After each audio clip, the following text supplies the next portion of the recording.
tardes, mis amados hermanos. Es para mí un verdadero motivo de alegría, de gozo, poder estar aquí con ustedes reunidos, alabando y glorificando el nombre del Señor. Dios tiene sus tiempos, ¿verdad? Y no me he podido ir por la cuestión de la fecha que pospusieron y de estar, bueno, allá o estar aquí. Creo que lo mejor es estar aquí, ¿verdad? En la casa de Dios, dándole gracias al Señor y pidiéndole a Dios que sea Él quien nos ayude en todas nuestras necesidades. Y hoy precisamente estaba pensando acerca del mensaje de hoy, pidiéndole a Dios, como dice nuestra hermanita, ¿verdad?, que Él nos ilumine para que sea Él quien nos diga y nos enseñe qué es lo que Él quiere que nosotros aprendamos de su palabra. Y precisamente estaba leyendo el recordando este pasaje del capítulo 15 del Evangelio según San Lucas, de los versos 11 al 32. Y es un pasaje muy conocido, lo hemos predicado muchas veces y siempre hablamos del muchacho, ¿verdad? Pero a veces como que hemos hablado poco acerca del Padre. Mis amados hermanos, quisiera invitarles para que abrieran sus Biblias nuevamente ahí en el Evangelio según San Lucas, capítulo 15, versos 11, y voy a leer hasta el versículo 21. Y al terminar quiero invitarle a usted para que incline su rostro conmigo y le pidamos al Señor que nos dirija en la meditación de su santa y bendita palabra en esta preciosa tarde de miércoles, una tarde hermosísima de calor, de lluvia, ¿verdad? Pero también de bendición, porque todas estas tierras son bendecidas por esa lluvia que está cayendo, porque gracias a esa lluvia, mis amados hermanos, los árboles dan su fruto, la tierra da su fruto y nosotros podemos tener provisión para llevar a nuestras mesas. Dios es bueno y bueno en gran manera. Por eso le alabamos, por eso le glorificamos y por eso, mis amados hermanos, nosotros, ¿verdad?, estamos agradecidos con Él porque su palabra ilumina nuestra mente y nuestro corazón y nos enseña de tal forma que podemos nosotros estar tranquilos, sabiendo que todo está bajo el control de su soberana, bondadosa y misericordiosa voluntad. Dice la Escritura ya en el capítulo 15, de los versos 11 al 21, de la siguiente manera. También dijo: un hombre tenía 2 hijos, y el menor de ellos dijo a su padre: Padre, dame la parte de los bienes que me corresponde, y le repartió los bienes. No muchos días después, juntándolo todo, el hijo menor se fue lejos a una provincia apartada, y allí desperdició sus bienes viviendo perdidamente. Y cuando todo lo hubo malgastado, vino una gran hambre en aquella provincia y comenzó a faltarle. Y fue y se arrimó a uno de los ciudadanos de aquella tierra, el cual envió a su hacienda para que apacentase cerdos. Y deseaba llenar su vientre de las algarrobas que comían los cerdos, pero nadie le daba. Y volviendo en sí dijo: ¿cuántos jornaleros en la casa de mi padre tienen abundancia de pan? Y yo aquí perezco de hambre. Me levantaré, iré a mi padre y le diré: Padre, he pecado contra el cielo y contra ti, ya no soy digno de ser llamado tu hijo. Hazme como uno de tus jornaleros. Y levantándose vino a su padre. Y cuando estaba aún lejos lo vio su padre y fue movido a misericordia y corrió y se echó sobre su cuello y le besó. Y el hijo le dijo: Padre, he pecado contra el cielo y contra ti, ya no soy digno de ser llamado tu hijo. Oremos. Padre Celestial, te damos gracias en esta preciosa tarde, porque, Señor, tú eres bueno y tu misericordia es eterna. Gracias porque sin merecerlo, Señor, tú nos das este hermoso privilegio de ser llamados tus hijos. Gracias, Padre, porque tu palabra nos enseña que eres tú, el Dios fiel, que cumple sus promesas, quien hace posible, Señor, que todos nosotros, los que hemos recibido en nuestro corazón tu palabra y te hemos recibido como el único y suficiente Salvador de nuestras vidas, podamos ser salvos. Eres tú quien pagaste en la cruz del Calvario. Eres tú quien nos ilumina con tu palabra y nos alimenta con tu presencia. Eres tú, Padre, quien nos lleva de la mano quien nos busca cuando estamos extraviados, quien nos levanta en sus poderosos brazos y nos lleva en su regazo nuevamente al redil. Ayúdanos, Padre, porque te necesitamos. Bendice cada una de nuestras vidas y permite que cada uno de nosotros, Señor, en lo particular, pueda entender cuál es el propósito tuyo para cada una de nuestras vidas y podamos, Señor, agradecidos contigo, poder, Señor, hablar de las grandes maravillas que tú realizas en cada uno de nosotros. A ti sea nuestra gratitud, nuestra alabanza y nuestra adoración, porque tu palabra dice que aunque nosotros no permanecemos fiel, tú permaneces fiel. Gracias, Padre, por ese amor, Señor, inexplicable, por ese amor, Padre Santo, eterno, que no cambia, sino que permanece para siempre. Porque te lo rogamos, te lo suplicamos y te lo agradecemos. Y te pedimos, Señor, que en esta preciosa tarde seas tú quien habla en nuestra mente y en nuestro corazón. Y que sea tu palabra la que siga transformando nuestras vidas. De tal manera, Señor, que estemos preparados para el encuentro contigo, Señor, en el cual tú, al igual que haces con el Hijo pródigo, Señor, nos completarás lo que nos falta para que entremos en tu presencia y estemos siempre contigo, gozándonos en el cielo para la gloria tuya. En el nombre de Cristo te damos gracias. Amén. Mis amados hermanos y hermanas, el Señor Jesús relata esta historia a todos aquellos que están escuchando su palabra, aquellos que están escuchando la predicación del reino de los cielos, el nuevo mensaje, el mensaje de salvación, las buenas nuevas de salvación. Y la historia, mis amados hermanos, es de un hombre con un hijo. Un hombre con un hijo en el cual está recibiendo una experiencia difícil, vergonzosa, triste, dolorosa. Un hijo que se levanta en contra de su padre. Un hijo que le reclama una herencia a la cual no tiene derecho, porque la herencia se recibe cuando el padre muere. Un hijo que no tiene en su corazón estima en favor de aquel padre que lo ha bendecido, que lo ha sostenido, que lo ha levantado y que le ha dado la oportunidad de crecer. Y ahora, mis amados hermanos, cuando el padre está esperando una respuesta de gratitud, una respuesta de bendición para la vida de él, lo único que recibe es precisamente una experiencia dolorosa. ¿Cómo es posible? ¿Cómo es posible que un niño que nació, que el padre acuñó en sus brazos, que lo alimentó, que lo proveyó, que estuvo pendiente de sus necesidades, que le dio calzado, que le dio ropa, que le dio medicina, que le dio alimento, que le dio estudio, que lo capacitó de tal forma, mis amados hermanos, que ahora que está en plena juventud y en pleno vigor, cometa esta injusticia? ¿Cómo es posible? Mis amados hermanos, a veces nosotros, ¿verdad?, nosotros reaccionamos como si nuestros hijos fueran nuestros enemigos. Como que lo que está sucediendo, mis amados hermanos, es precisamente parte, ¿verdad?, de su naturaleza. Y sí, es cierto, es parte de su naturaleza, porque nosotros tenemos la naturaleza caída. Pero lo que a mí me llama la atención, lo que a mí me pone a pensar es por qué el padre reacciona con tanta tranquilidad, con tanta paciencia y con tanta sabiduría ante una experiencia como esta. Si hubiese sido en mi experiencia personal, no, yo lo garroteo inmediatamente. Yo reacciono, ¿verdad?, con furia, con enojo.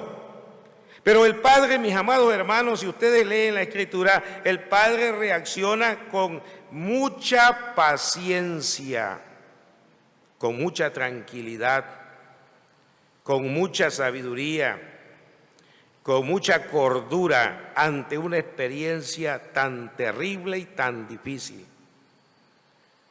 Un hijo que le reclama, un hijo que le exige, un hijo, mis amados hermanos, que aparentemente no está pensando en los sentimientos y la integridad espiritual, moral y social del padre, no está pensando en eso. Está pensando de manera egoísta. Está pensando de manera incorrecta. Está cometiendo un grave error en contra, no solamente de la tranquilidad familiar, sino también en contra de la voluntad de Dios. Porque uno de los mandamientos es respeta a tu padre y a tu madre todos los días de tu vida. Y este muchacho no lo está haciendo.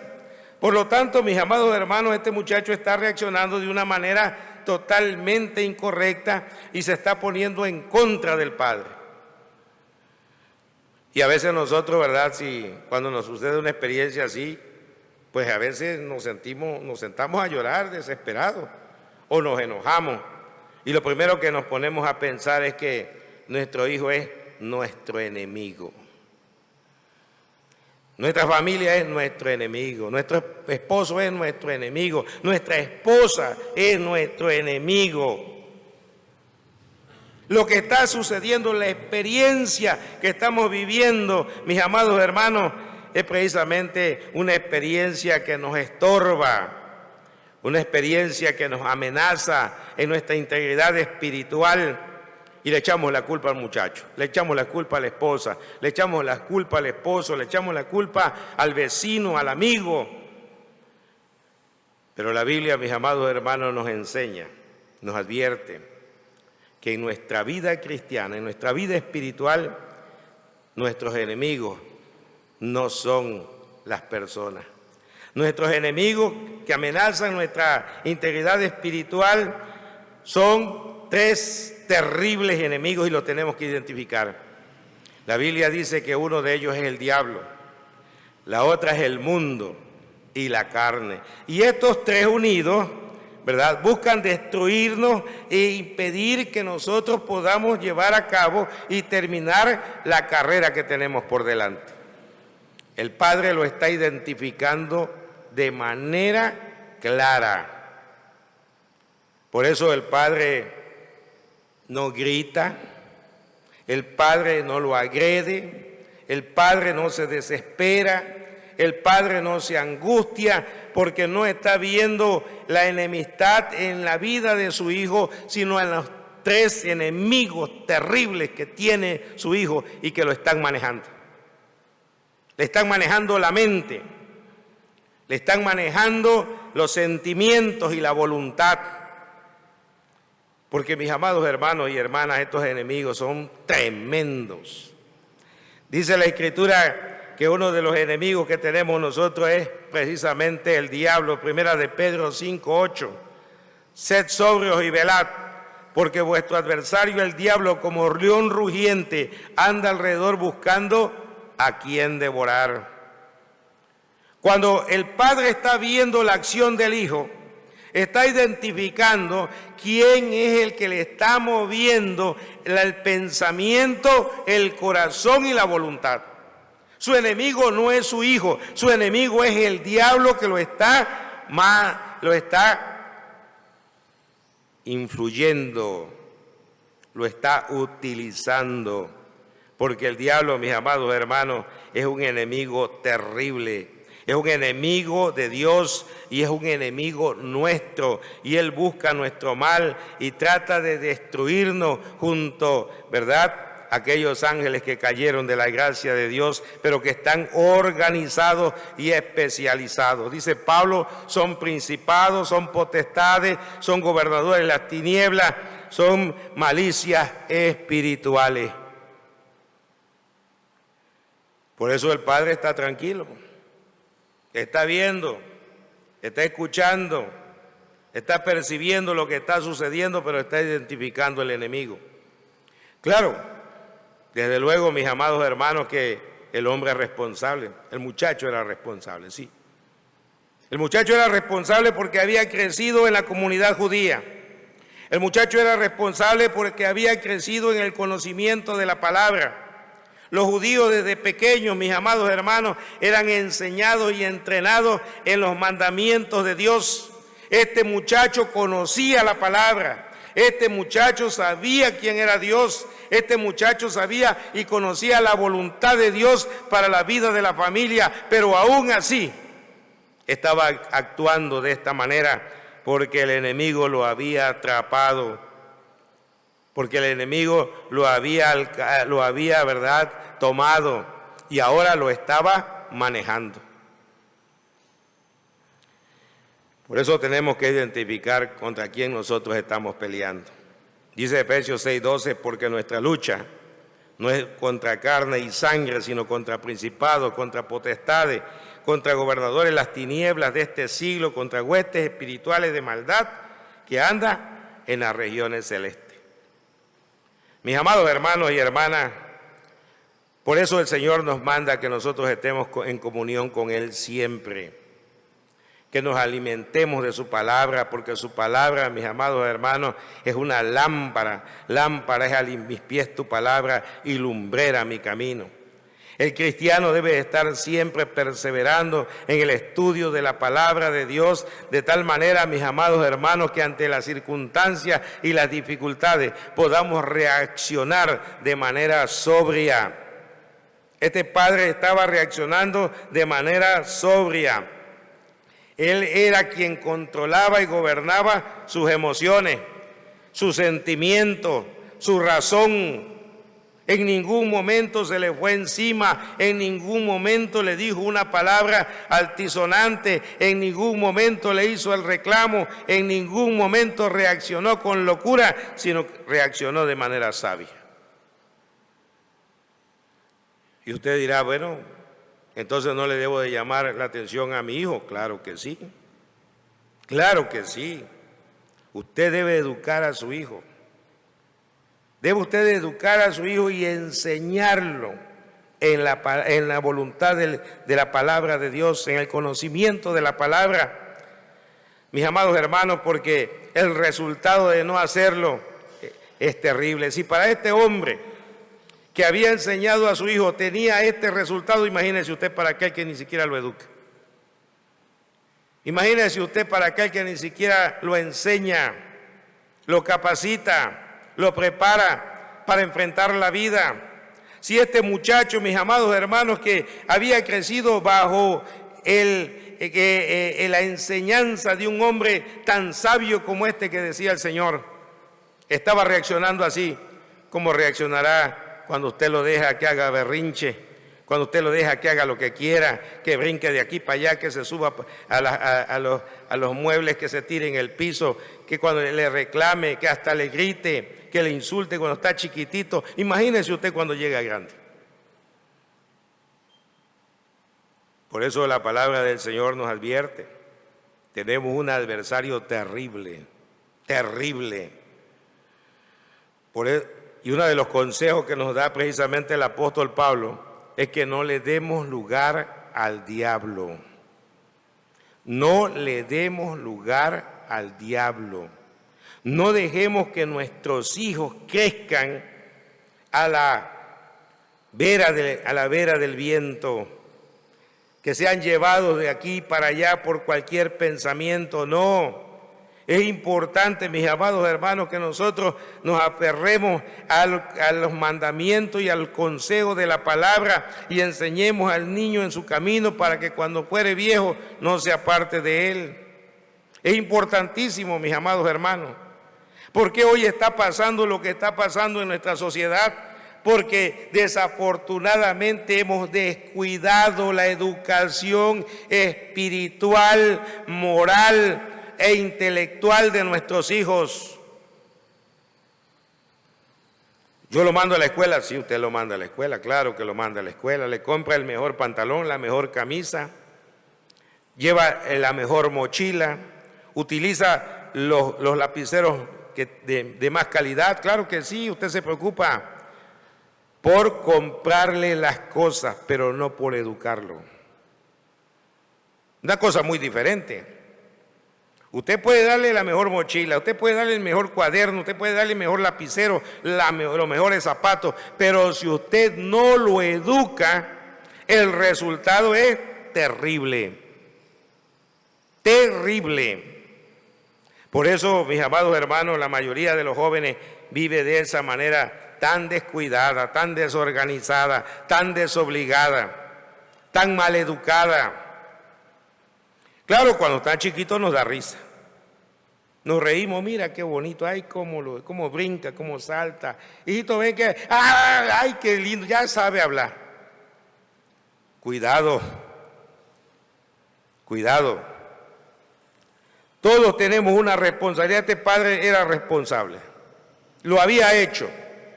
Había cumplido con todo lo que la palabra de Dios le había dicho y aún así el enemigo estaba, ¿verdad?, controlando los pensamientos de aquel muchacho. ¿Cómo nosotros podemos hacerle frente al Señor? ¿Cómo podemos hacerle frente al enemigo? Dice el apóstol Santiago: someteos pues a Dios, resistid al diablo, y éste huirá de vosotros. Nunca vamos a poder vencer al enemigo con nuestras propias fuerzas. Pues aunque está derrotado por nuestro Señor Jesucristo, sus estrategias, sus maquinaciones, en ocasiones terminan arruinando a los hijos de Dios, porque no puede destruirlos. El enemigo no puede destruir a un cristiano, pero lo puede arruinar. Lo puede, ¿verdad?, llevar a una condición triste y difícil, dolorosa. Mis amados hermanos, lo hace por medio de sus maquinaciones, de sus mentiras, porque él es mentiroso desde el principio, por milenios ha maquinado, perfeccionado sus estrategias, es fácil y hábil para engañar, para seducir, para torcer aún las mismas escrituras. Y el que vive desapercibido, el que vive distraído, es blanco fácil de sus ataques y de sus maquinaciones. Es que la palabra de Dios dice que nosotros debemos amar a nuestros hijos. Claro que sí. Ama a tu hijo, nadie dice que no. Este padre amaba a su hijo, pero disciplínalo, enséñalo, edúcalo. El padre lo había hecho y por eso el padre estaba tranquilo. Él sabía que el muchacho no se habría de perder, que había de arruinarse, sí, que había de pasar por experiencias dolorosas, sí, que había de sufrir de esa manera, sí lo sabía el padre. Pero el padre es sabio, mis amados hermanos, porque en muchas ocasiones no puedes ayudar a nadie si aquel no te pide ayuda. No lo puedes ayudar. Tú quisieras que reaccionara. Este padre quería que reaccionara en el momento, pero era respetuoso, nunca le dijo, ¿verdad? Nunca le dijo nada al hijo en el sentido de quererlo forzar. No. Este padre mejor esperó en Dios, confió en Dios. Por eso, mis amados hermanos, debemos nosotros estar siempre despiertos, porque el diablo anda buscando a quien devorar. Pero gracias a Dios que no puede. A un cristiano no. A un cristiano no. A alguien que tiene a Cristo en su corazón. No. Porque la promesa de Dios es una realidad. Los que están en mi mano, nadie los puede arrebatar. Pero de que va a pasar por un momento difícil, lo va a pasar. Yo estoy pasando por un momento así, pero por consecuencia de mis malas decisiones, de mis malas acciones. La gracia de Dios me tiene aquí, yo estoy bendecido por Él. Pero tengo que reconocer que todo lo que me está sucediendo, todo lo que está pasando en mi vida es el resultado de mis malas decisiones. Y cuando nosotros aceptamos esa realidad, cuando nosotros realmente entendemos esa verdad, nosotros descansamos. Descansamos, mis amados hermanos, como descansó aquel muchacho cuando abrió los ojos y se dio cuenta y dijo: Padre, he pecado contra el cielo y contra ti. Qué hermosa expresión. Qué muestra de misericordia de parte de Dios, porque ese hombre había andado en una experiencia bastante difíciles, terribles y peligrosas. Dice que lo malgastó todo, viviendo perdidamente. Y cuando hablamos de una vida que anda perdidamente, hablamos de drogadicción, alcoholismo, prostitución, violencia, maldad. Mis amados hermanos, una persona que anda en esos caminos, su vida está siempre en peligro. En cualquier momento puede perder la vida por caminar en esos caminos. Mas sin embargo, a pesar de su rebeldía, a pesar de la dureza de su corazón, a pesar de su desobediencia, a pesar de su experiencia tan terrible en su corazón, Dios lo guarda. Dios lo libra. Dios lo cubre. Porque aquel padre estaba orando. Porque aquel padre le estaba pidiendo a Dios, recordándole las promesas que Dios había dado para sus hijos. A veces, mis amados hermanos, nosotros quisiéramos ayudar a nuestros hijos. Claro que sí, quisiéramos. Queremos obligarlos a reaccionar. ¿Saben qué hacía mi mamá cuando yo andaba en esas locuras? A veces me agarraba y me decía, ve, te vas a tomar esto, y así metí un montón de cosas ahí en un vaso. Y es que te lo vas a tomar, y es que con un palo al lado. Y ahí estoy bebiendo esa cosa. Y así, a los 2 días se me olvidaba. ¿Por qué? Porque mi mente estaba perdida, porque la mente está envenenada por los malos pensamientos, por los dardos del enemigo, mis amados hermanos. Dardos de fuego, dice el apóstol Pablo, el dardo de la incredulidad, no crees en nada. De la indiferencia, menos acercarte a las cosas de Dios. La apatía, no, yo para allá no voy. La duda, a mí Dios no me ama. La malicia, quisiera yo hacer esta maldad. La idolatría, mejor es esto que lo demás. La falta de perdón es que me deben a mí. El orgullo, a mí nadie me dice lo que tengo que hacer. La altivez, les guste o no les guste. Todo eso hay en el corazón. Mis amados hermanos, es verdad y es cierto que todo esto es difícil, pero dice 2 Corintios capítulo 10. Segunda de Corintios capítulo 10, allá en el verso 4, que todos los cristianos, todos los que aman a Dios, ¿verdad? Segunda de Corintios 10, 4, tenemos una gran bendición. Dice, porque las armas de nuestra milicia no son carnales, sino que poderosas en Dios para la destrucción de fortalezas. Repito de nuevo, las armas de nuestra milicia no son carnales, sino poderosas en Dios para la destrucción de fortalezas, derribando argumentos y toda altivez que se levanta contra el conocimiento de Dios y llevando cautivo todo pensamiento a la obediencia a Cristo. La oración del justo, dice, puede mucho.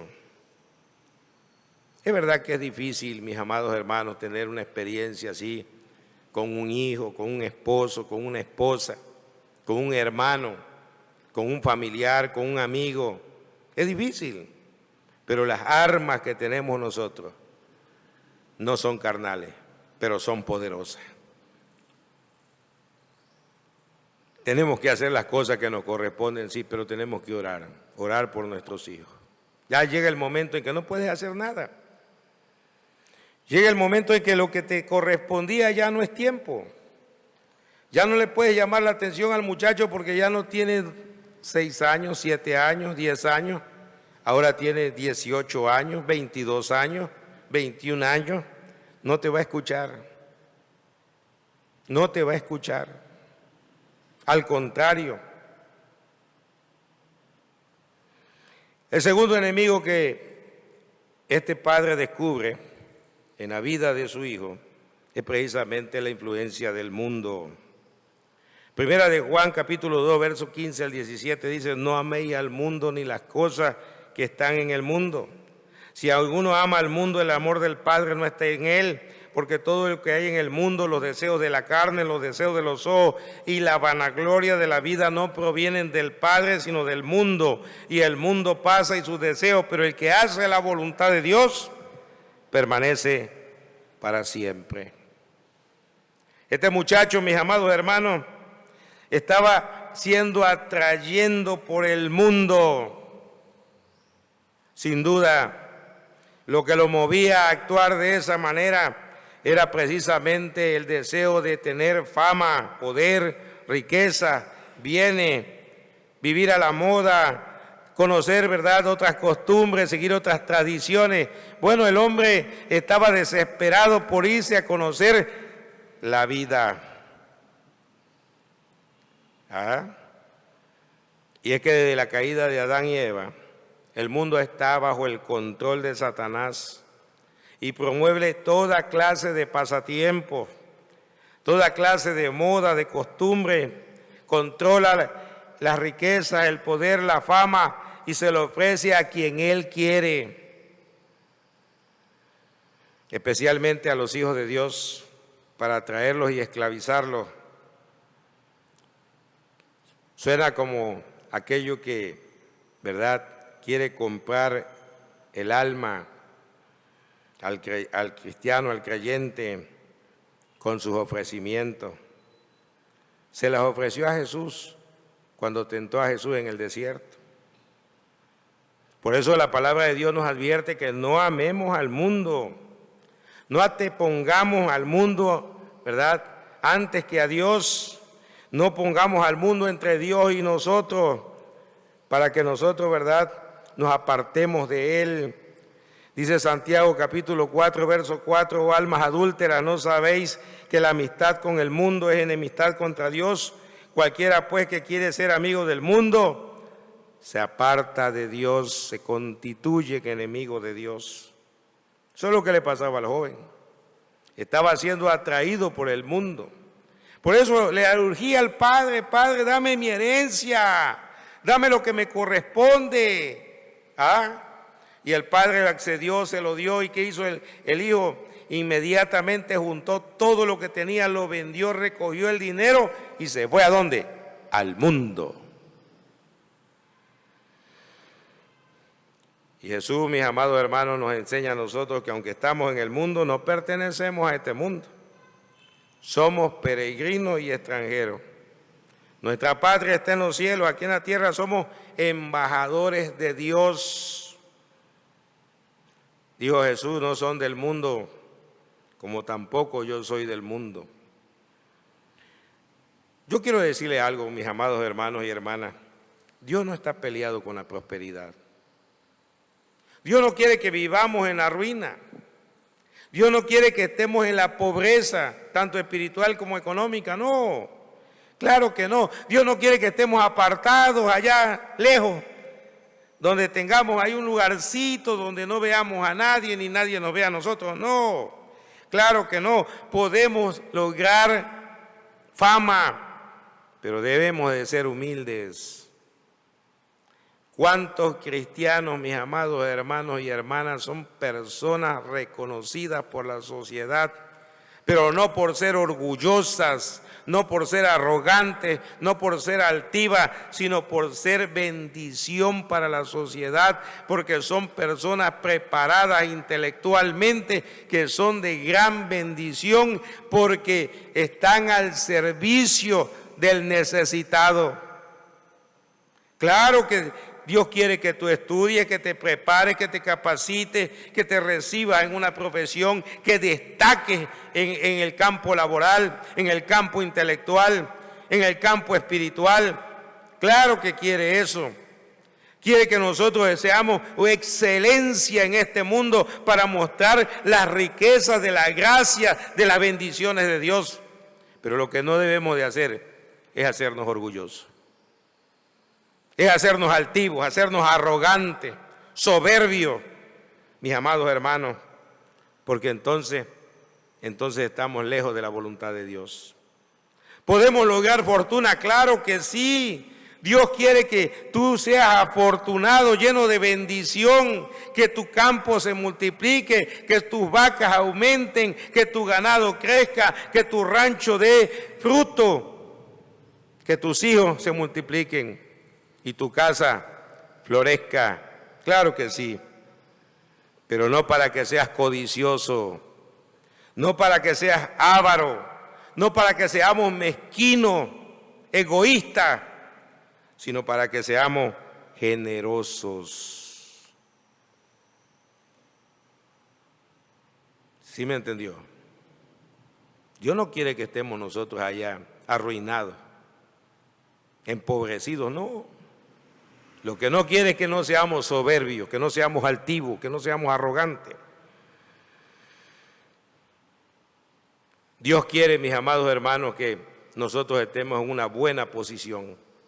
¿Se acuerda de José? ¿Se acuerda de Daniel? Eran los segundos del reino, tenían poder. Pero mis amados hermanos eran sencillos y humildes de corazón. Usted puede tener el puesto más importante en la política, en el gobierno. Usted puede tener un lugar destacado en la iglesia como directivo. Usted puede ser alguien que se distinga en su ancianato porque usted tiene la capacidad organizativa, usted tiene la capacidad de poder administrar. Claro que sí, Dios quiere eso, pero lo que no quiere, mis amados hermanos, es que nosotros, ¿verdad?, seamos orgullosos y altivos, sino al contrario, humildes de corazón. Debemos de ser diferentes al mundo, debemos distinguirnos del mundo, debemos morir para el mundo, no amistarnos con el mundo. Pero no amistarnos con el mundo no quiere decir que usted no hable al vecino. No amistarnos con el mundo es no dejarnos influenciar por la moda, el pensamiento y la corriente del mundo para apartarnos de Dios. Porque es bonito prosperar. Es bonito, mis amados hermanos, que nosotros los cristianos, algunos, ¿verdad?, la mayoría, espero en el Señor, no está pensando que va a comer mañana. No. Porque bendito sea Dios, ahí en el campo hay una gallina, hay un ganadito, hay una casita, hay una cocinita, ahí hay frijolitos, arroz. Dios nos tiene cuidado, nos tiene bajo su protección, mis amados hermanos y hermanas. El pueblo de Dios es un pueblo en el cual Dios derrama del maná todos los días de nuestro peregrinar en este mundo. Nunca nos falta el alimento. Y mis amados, yo soy uno de ellos. A veces yo estoy ahí y digo, ¿qué vamos a comer? Y de pronto, hermanito, ¿será que no viene por acá? Y yo le voy a invitar. Digo, ¿sabes qué? Ni vas a cocinar. Vámonos. ¿Ah? Porque Dios tiene cuidado de nosotros, amados hermanos. Por eso, mis amados hermanos, nosotros debemos, ¿verdad?, buscar precisamente, buscar a Dios, tenerlo en primer lugar en nuestra vida. Si no, corremos el riesgo que corrió este muchacho. Volteó a ver el mundo y dijo, qué bonito, qué bonita fiesta, qué bonitos bailes, qué bonito hay esto y el otro y por aquí y por allá. ¿Y qué hizo? Vendió todo y empezó a recorrer el mundo y a vivir perdidamente. Dice Jesús, estas cosas os he hablado para que en mí tengáis paz. En el mundo tendréis aflicción, pero confiad, yo he vencido al mundo. Por eso el Padre estaba confiado. Confiad, yo he vencido al mundo. Satanás, mis amados hermanos, y el mundo son terribles, pero Dios es poderoso. Dios es poderoso para guardarnos, ¿verdad?, en sus poderosas manos. Y el tercer enemigo que tenía este muchacho en su vida era la carne, la naturaleza carnal controlada por el pecado original. Dice Santiago capítulo 1, versos 14 y 15, sino que cada uno es tentado cuando de su propia concupiscencia es atraído y seducido.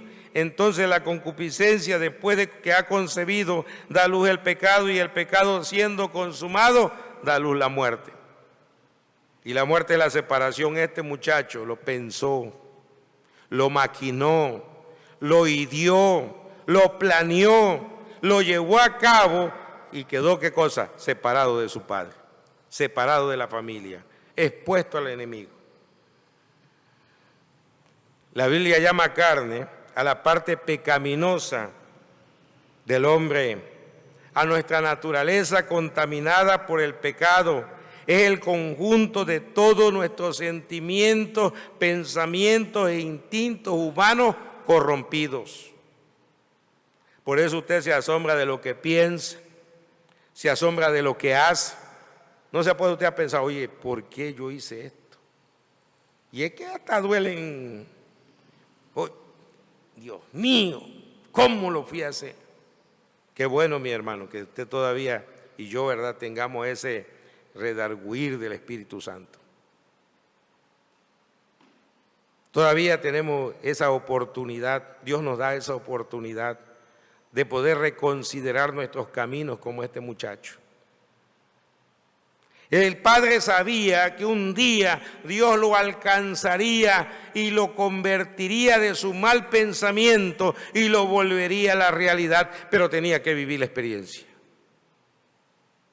Por eso el padre que estaba esperando en el Señor, confiando en el Señor, orándole al Señor, pidiéndole al Señor. Todos los días se sentaba en la puerta de su casa, mirando el camino, pero pidiéndole a Dios, Señor, que aparezca, que venga, que regrese. Ilumínalo, tráelo con tus manos misericordiosas, con tu poder eterno, tu amor infinito, regrésalo a casa.